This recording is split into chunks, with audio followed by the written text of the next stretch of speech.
काय आज उद्घाटन हे केले, भूमिपूजन केले, कशा प्रकारे? मला खात्री आहे नाट्य परिषदेचा विश्वस्त म्हणून की अतिशय भव्य दिव्य नाट्य संमेलन 100वे हे पिंपरी चिंचवड नगरीमध्ये पार पडेल.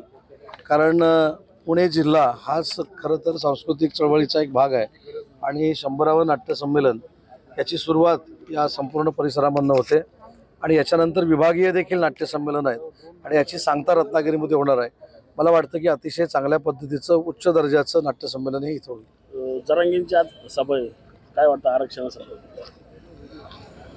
फक्त तिथनं 2 फूट बाहेर आलोय मी. मला असं वाटतं की या विषयावर आपण नंतर बोलू शकतो. जरांगेंना मी जी काय विनंती करायची आहे ते मी गिरीश भाऊंनी केलेली आहे. त्यांचे जे काही गैरसमज आहेत ते दूर करण्याचा प्रयत्न केलेला आहे. परंतु एक महत्त्वाची गोष्ट मी सांगतो, जी सगळ्यांनाच माहिती आहे, ते सगळ्यांना माहिती असेल की आपल्याकडे जे दाखला दिला जातो या वडिलांच्या रक्तसंबंधाला दिला जातो आणि त्या रक्तसंबंधातल्या सगळ्या लोकांना दाखला देण्याचा निर्णय हा मुख्यमंत्री महोदयांनी घेतलेला आहे. हे मी स्वतः त्यांना परवा देखील सांगितलेलं आहे.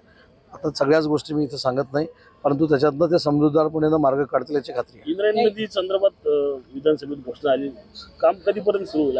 इंद्रायणी नदीची घोषणा ही फक्त विधानसभेमध्ये झाली नाही, तर त्याच्या अगोदर मी 1.5 महिना स्वतः पिंपरी चिंचवडमध्ये आलो होतो. इंद्रायणी, पवना या ज्या नद्या आहेत ह्या ज्या MIDC काही प्रदूषित होत असतील, काही रिअल इस्टेटकडनं होत असतील, काही महानगरपालिकेचं पाणी त्याच्यामध्ये जात असेल तर त्याचा आपण DPR करतोय. 3 वर्षाचा तो प्रकल्प आहे. किमान 2000 कोटी रुपये त्याला खर्च येणार आहे आणि PMRDA त्याच्यानंतर तुमची महानगरपालिका MIDC असा संयुक्त कार्यक्रम आणि तो प्रकल्प आम्ही करणार आहोत. त्याला जवळजवळ 2000 कोटी रुपये खर्च येईल आणि तो 3 वर्षाचा प्लॅन आहे. मराठा आरक्षण जे आहे ते कायद्याच्या चौकटीतच राहून आम्ही मागत आहोत, मात्र ते मिळत नाहीये म्हणून अशी वेळ आमच्यावरती आली, असं जरांगेंचं म्हणणं. खरं मराठा आरक्षण गायकवाड समितीच्या वतीनं जे पहिल्यांदा दिलं ते देवेंद्रजींनी दिलं. हायकोर्टामध्ये ते टिकलं, सुप्रीम कोर्टामध्ये देखील 1 वर्ष टिकलं. परंतु सरकार बदलल्यानंतर अक्षम्य दुर्लक्ष जे झालं त्याच्यामुळं इम्पेरिकल डाटा आम्ही देऊ शकलो नाही. आता त्याचा दोष कोणाचा होता मला त्याच्यात काही बोलायचं नाही, पण इम्पेरिकल डाटा गोळा करण्यासाठी राज्य मागासवर्गीय आयोगाला 360 कोटी रुपये सरकारनं उपलब्ध करून दिलेले आहेत.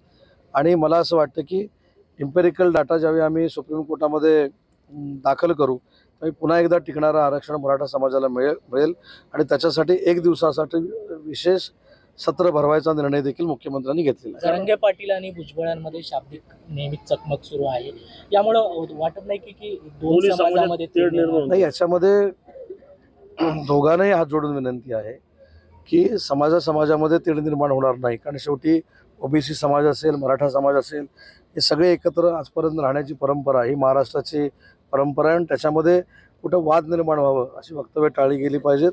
आणि OBC बांधवांना देखील मी सांगू शकतो की OBCचं कसलंही आरक्षण, कुठच्याही पद्धतीचं आरक्षण हे त्या आरक्षणाला धक्का लागणार नाही, कुठेही कमी होणार नाही. कर्नाटकमध्ये हिजाब बंदी जी आहे ती उठलेली आपल्याला पाहायला मिळते. काय वाटते नक्की सरकार चेंज झाल्यामुळे? काय सरकार कोणाचं आलं देतात?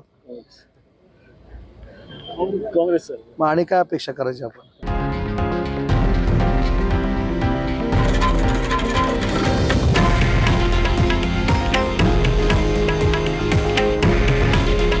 हे आहे देशातील नंबर 1 न्यूज नेटवर्क आणि आपण पाहत आहात TV9 मराठी.